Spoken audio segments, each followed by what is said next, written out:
started. I want to call to order the county portion of the joint City-County Board of Commission Emergency Communications meeting. Would the clerk call the roll, please? Commissioner Shadwick? Here. Commissioner Sparks? Commissioner Vidrickson? Commissioner Weiss? Here. Commissioner White? Here. Okay, on behalf of the city, I'd like to call the city's portion of the city and county joint meeting to order. I would ask staff if proper notice has been given. Yes. Okay, thank you. With that, we will have a roll call. Mayor Hoppick? Here. Commissioner Davis? Here. Commissioner France? Here. Commissioner Hodges? Here. Commissioner Ryan? Here. All right, I think we'll turn this over to Hannah, do the introductions and the briefing. First off, thank you very much to the City Commission for meeting with us and another joint meeting in regards to our emergency communications radio system project that we've been working on for quite a while now. I'm going to go over just a little bit of the history as to how we've kind of gotten to this point and then dive into our last action was to discuss the negotiations that we went forward with a few weeks ago and a recommendation from staff moving forward. I do have Alan Talkington from TUSA Consulting here. He has been along in this journey since day one, as well as Wayne Pruitt from the 911 Communications Center to help us with kind of describing a little bit about the process and how we have gotten here today. So back in November of 2019 is when we released a request for proposals. The process that was involved with the development of the request for proposals was a true collaborative effort between the city, the county, the different response agencies, and TUSA and their level of expertise in the creation of these requests for proposals. We did hold a mandatory pre-proposal conference on the 19th, or on the 20th of November, in which we did have several different vendors and subcontractors that attended that pre-bid meeting. So we could go over any levels of detail and on the request for proposals, as well as answer any questions and provide tours of all the different existing locations that we have. On the 16th of January of this year, we received a total of 4 proposals from 2 vendors, Motorola and L3 Harris.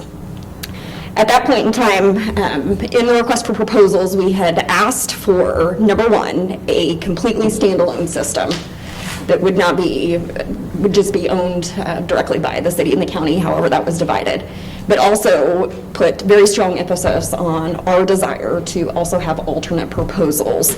So the proposals that we received, Motorola provided a proposal for a standalone system, as well as a proposal for joining the state K6 system. L3 Harris provided a proposal for a standalone system and also a proposal for joining partnership with McPherson County, who is currently in the process of actually building out a new radio system now. Between staff and TUSA, we went through a very long and rigorous process to evaluate each one of these proposals. Number 1 first was to evaluate the proposals to make sure that they were technically compliant. That was absolutely key. Before even looking at any type of prices, we needed to know 100% that the proposals that they've submitted met all of our technical specifications.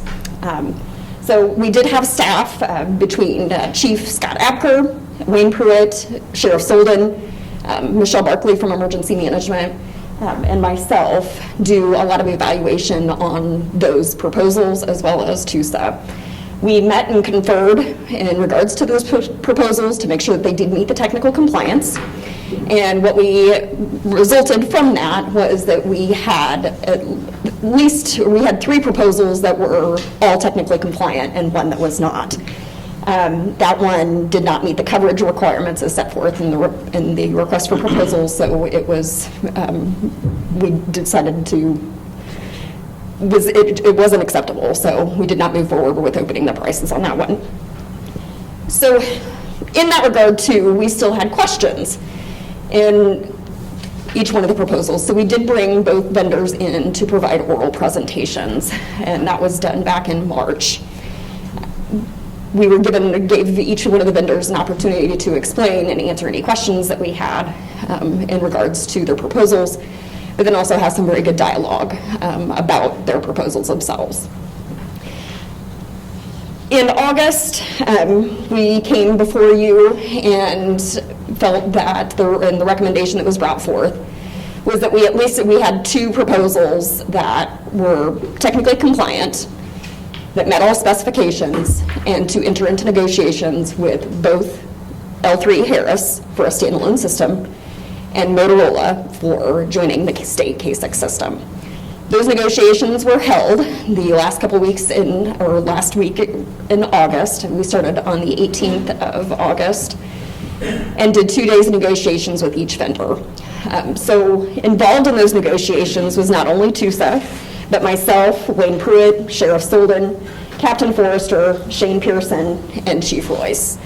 So I appreciate their help and assistance for 4 grueling long days of negotiations, but it was absolutely imperative that our collaborative effort in this process continued.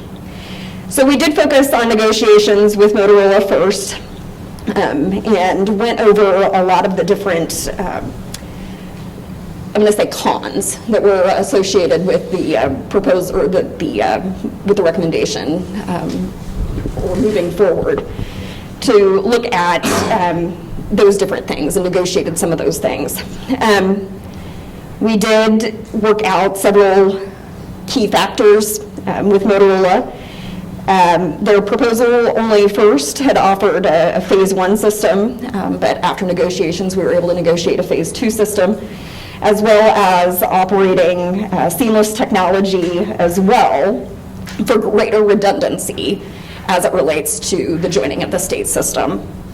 They did provide us a list of subcontractors.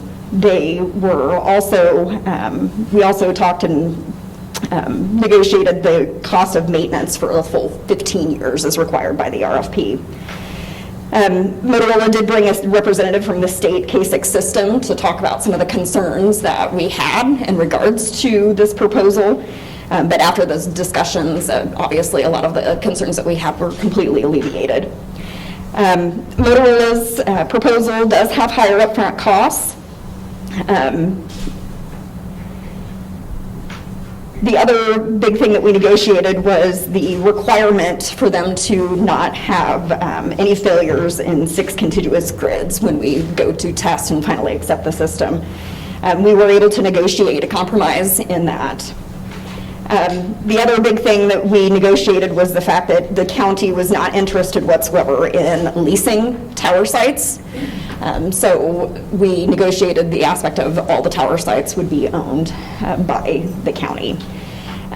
They offered a couple of other things that were brought into the negotiation system, such as a smartphone application called Critical Connect, the use of the existing tower at the KHP headquarters, and then also some different incentives for the contract itself as far as discounts go.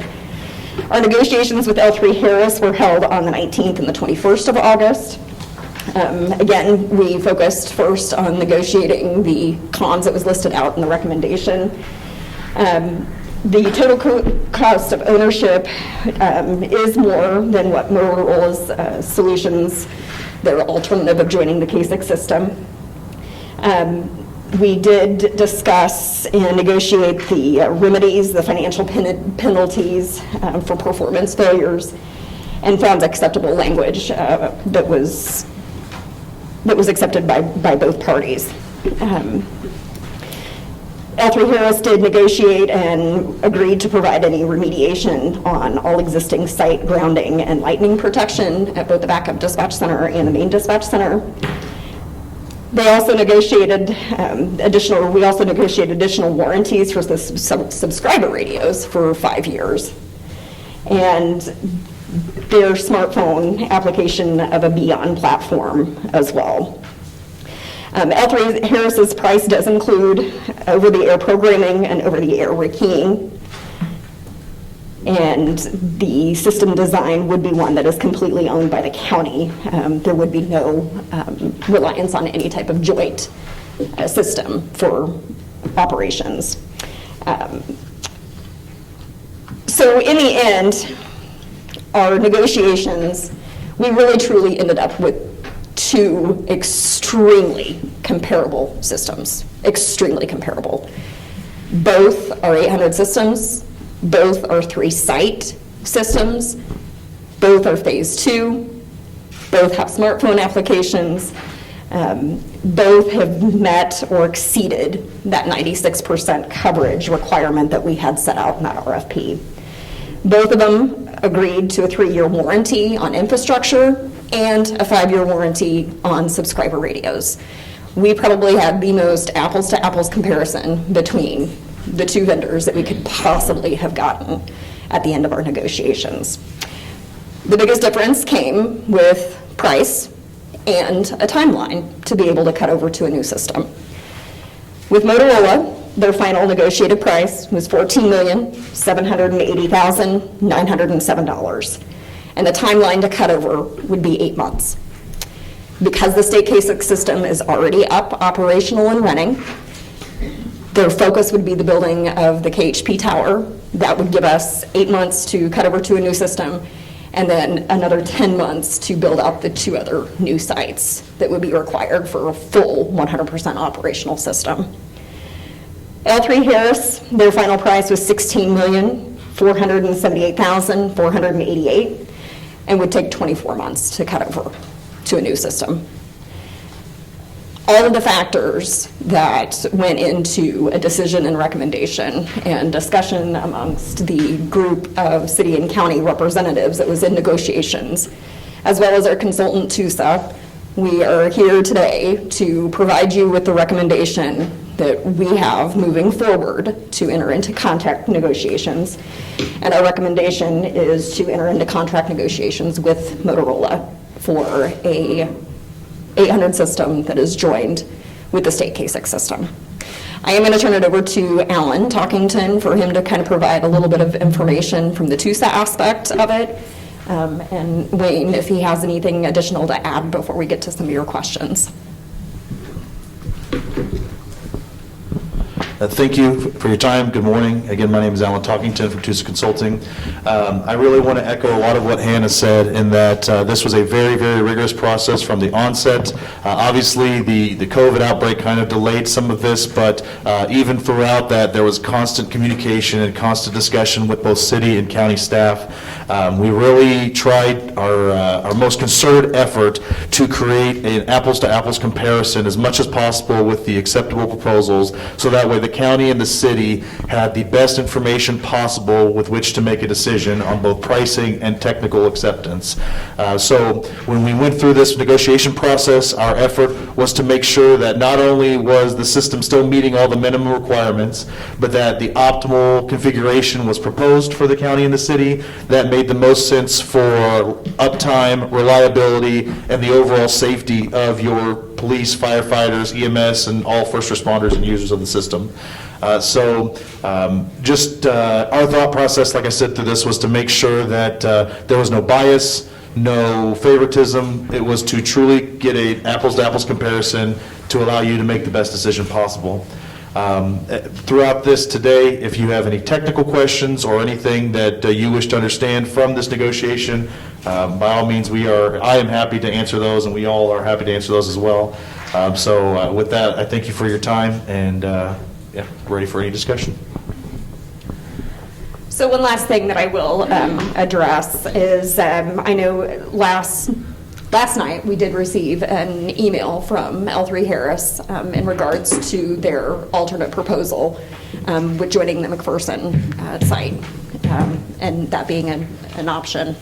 I want to be clear that that proposal of joining the McPherson system was graded as non-compliant from the very beginning. So it's not one that was even further considered or further discussed in any of the type of negotiations that have basically gone on since March that all this was received. Wayne? You just might explain that The reason that it wasn't compliant, it didn't meet the coverage requirements. We asked for 96%, it was not. And so we just took it out immediately, and that's why it ended up that way. Mike, do you have anything that you would like to add? I think I mentioned before, this has very much been a collaborative effort. And Hannah touched on it, but when we met last, we provided a summary of pros and cons, and I think the coverage issue was called out at that point. So the conversation then and the direction that was followed from that point forward was to focus on those that met the requirements and negotiate those 3 different systems and see what we could get in the way of system design as well as cost. So I appreciate the county taking the lead on this project. I appreciate the collaboration. It's a sizable, significant project, cost-wise and design-wise, and we continue to work closely together. Thank you. Okay, before we get questions or comments from the commissioners, I want to ask if there is anyone in the public who wishes to speak on this item. Yes, sir. Okay. Please state your name and residence, or... Absolutely.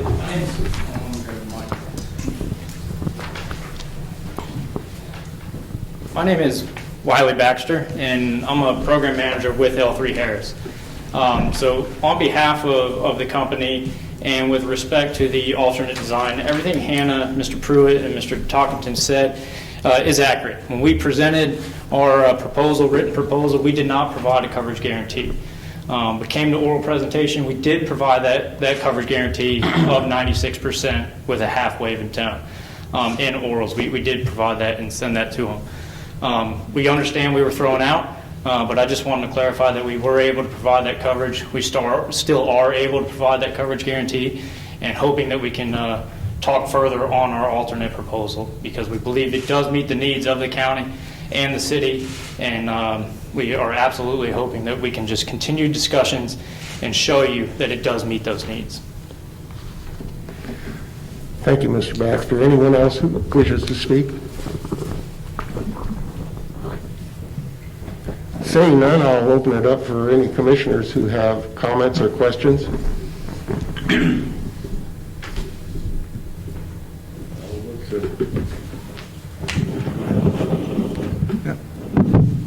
My comments are actually fairly simple. I'm not going to try to understand all the technical terms. I tried to look some of them up the last time, and reading our summary today, I realized I didn't look up enough of them. But basically, does it work? Will it work soon? Is it reliable?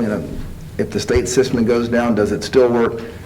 And is the cost reasonable? And what I needed to know from you guys is that technically it'll meet our demands. As far as coverage need and redundancy and those push-to-phone, push-to-talk things, I'll assume that those who need to know are comfortable that it meets that requirement. So I don't have a reason to challenge your recommendation at this point. It sounds logical to me.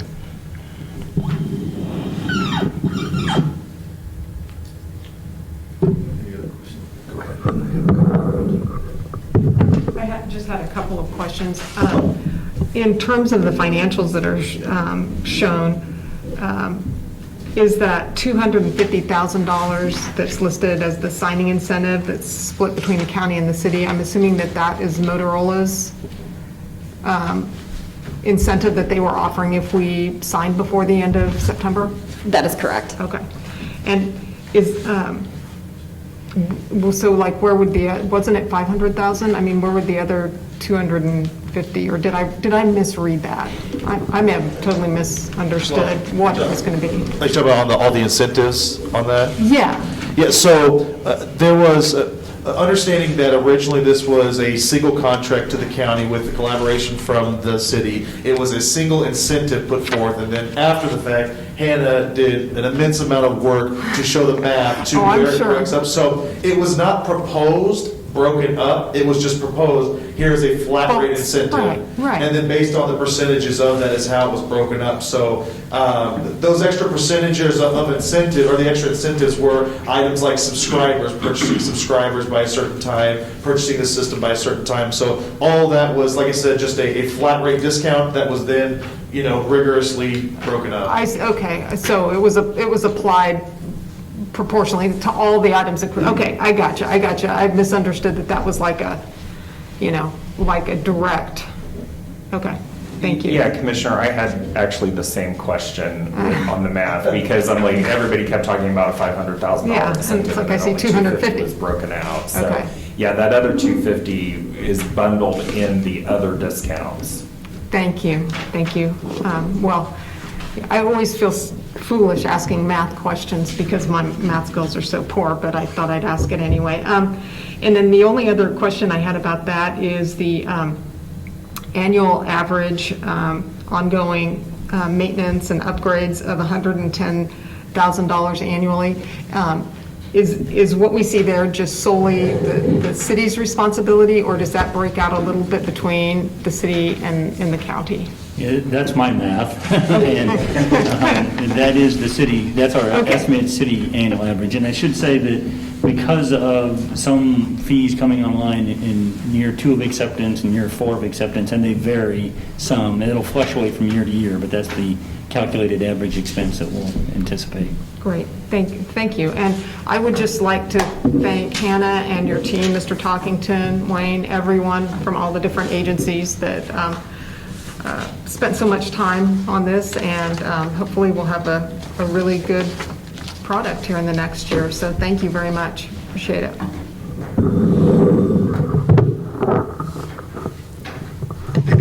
Any other questions from city commissioners? I had just a couple. Under the L3 Harris, it states that the system would be completely owned by the county. Is the Motorola system not completely owned by the county then? So with the Motorola system, it is joining along with the state KSIC system. So there would be some tower sites that will be utilized that are not county owned, they're state owned, but there are 3 sites that will be county owned. On those that are not owned by the county, do we have a long-term lease or something on those to guarantee coverage in the future? So that is that's part of the overall state KSIC system. And that comes with the memorandums of understanding that would have to be signed with the state of Kansas. Luckily, a majority of those memorandums of understanding are already signed with the state, because we do have a couple of different agencies that have talk groups and whatnot already on the state system itself. The big thing to be probably very clear on is with the Motorola system, and we did discuss this in quite a bit of length at our last joint meeting, was the concern that, if the state system would go down, making sure that we were still up and operational. That was one of the very, very large things that we negotiated on and focused on during negotiations, was to ensure that we had that reliability. And so in the actual staff report itself, it talks about the edge technology. That is exactly what it's for, that redundancy, and to make sure that if anything goes wrong with the state system, we're going to still be our responders are still going to be able to talk and communicate regardless. Well, that's kind of how I read into this, but again, this is, I have to rely on the individuals that did this and their expertise. And again, I kind of follow Commissioner Davis's comments, and that this is a little bit beyond me, so we appreciate all the work that's been put into it. And I guess I would just ask for someone to respond to the gentleman's comments from L3 Harris, if you could. Yeah, so the simple answer is we only went off of what was given to us in a written response to our proposal. And that was the simple fact that the coverage requirement of 96% was not met. So from the very get-go, we had already said that that particular proposal was not one that was going to be graded any further.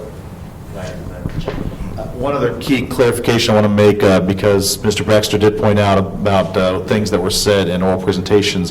Before oral presentations started, we've made it clear in multiple steps that the proposals written were what we were grading off of, and that structural key core components of the system could not be modified. We wouldn't allow either vendor to all of a sudden throw in 10 extra towers at no cost because they want to win your business. What they wrote in writing is what was part of the graded process of this. And so while the question was asked of L3 Harris on that proposal, why did they choose to propose less than the required amount, we still made it very clear before any of that process that the core structure of the proposal was not to be changed, so as to not create some form of bias or impropriety with that. So just clarification for that as well. Thank you. That answers my question, and thank you. Any county commissioners who have any comment or question? Well, I want to echo what our city commissioner said. We appreciate the hard work the committee did as a whole. Appreciate TUSA and their guidance through all of this. And again, we're very appreciative. With that being said, as far as the county, is there any recommendation? Mr. Chairman, I move for Saline County to enter into contract negotiations with Motorola for the emergency radio communication system. I'll second the motion. Okay, it's been moved and seconded that Saline County to enter into a contract negotiations with Motorola for the emergency record communications system. I ask for a vote. Aye. Aye. Aye. It carries 3-0. Okay, thank you. On behalf of the city, I would ask if there's a commissioner that would like to make a recommendation. Mayor, I move that the City Commission of the Salina vote in concurrence with Saline County's recommendations regarding finalization of the emergency radio system contract and future consideration by both bodies. Second. We have a motion and a second to concur with the recommendation of the county finalizing the emergency radio system contract. All those in favor? Aye. Opposed? That passes 5-0. Thank you. So just to talk then a bit about next steps. So the proposed contract is with the city attorney and the county councilor for their review and discussion further with Motorola. It is the intent on the county side to bring some financial proposals in front of the commission next Tuesday at your regular commission meeting. And hopefully we will have a contract for you to sign in 2 weeks and then bring it in front of the city commission as well. So that's the plan moving forward. Will the timeline for the cutover begin immediately after that? Yes, so basically, once the notice to proceed is issued by, I guess in this case, the county, that the contract has been agreed upon with both parties and signed, at that point, that 8-month process would begin. So I would say the 8 months on Motorola Solutions side begins at the notice to proceed from the county. And this is Mike Sprague. If I could piggyback on County Administrator Smith-Haynes' comments, City Commissioners, you referenced estimates that were provided in the staff report that went out last week. I tried to stress, and I hope it was apparent, those were preliminary estimates that were the work of collaboration by staff. The county will have their conversations about the finances of the project. We'll stay in close coordination. If anything changes or there's updates to be had, I'll be sure to share that with you. With us meeting on Mondays and the County Commission meeting on Tuesdays, we'll have to work the timing of that to coordinate with the county, but we'll continue to work together, both in terms of getting you that information, finalizing the contract, and then hitting the target date for acting on it as well.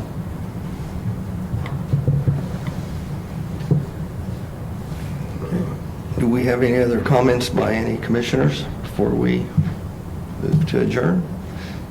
Again, this is an exciting time. It's something that we need, and it protects the safety of not only those in the city of Salina, but in Saline County. And so we look forward to this being a long-term a solution to some issues that we have. So with that, I would accept a motion for adjournment from... We have a motion and a second to adjourn as the city commission. All those in favor? Aye. Opposed? City commission is adjourned. And likewise, I would like a motion. Second. It's been moved and second that we adjourn. All those in favor, say aye. Opposed? Carries 3-0. This meeting is adjourned. Thank you, everyone.